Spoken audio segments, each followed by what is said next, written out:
Hola, Hola, buenos días. ¿lleva mucho esperando el autobús? Pues 8 minutos aproximadamente. ¿Sabe usted si ha pasado el 525? Hace 2 minutos o por ahí acaba de pasar, sí. ¿Acaba de pasar el 525? Pues lo he perdido. Bueno, He perdido el autobús. ¿Y sabe usted con qué frecuencia pasan? ¿Cada cuánto pasan? creo que esa línea pasa cada 10 minutos. Bueno, seguro que llego tarde al trabajo. Bueno, Habrá que esperar. es que a veces se adelanta un poco. Creo que ha llegado antes de lo normal hoy, ¿eh? Ah, por eso lo he perdido. Pero bueno, no se preocupe, le quedan 7 minutos, Enseguida llega, ¿verdad? seguro.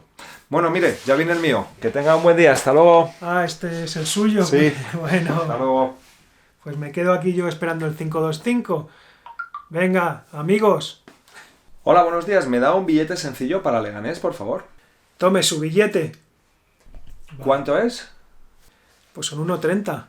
1,30. Sí, ¿tiene cambio de 5 euros? Pues va a tener usted suerte porque 5 euros es lo máximo con lo que se puede pagar aquí en el autobús. Entonces, bueno, tome su cambio. Vale, gracias.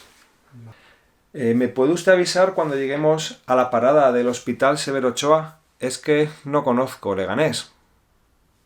Vale, no se preocupe. Siéntese aquí detrás mía y ahora le aviso. Quedan 5 paradas.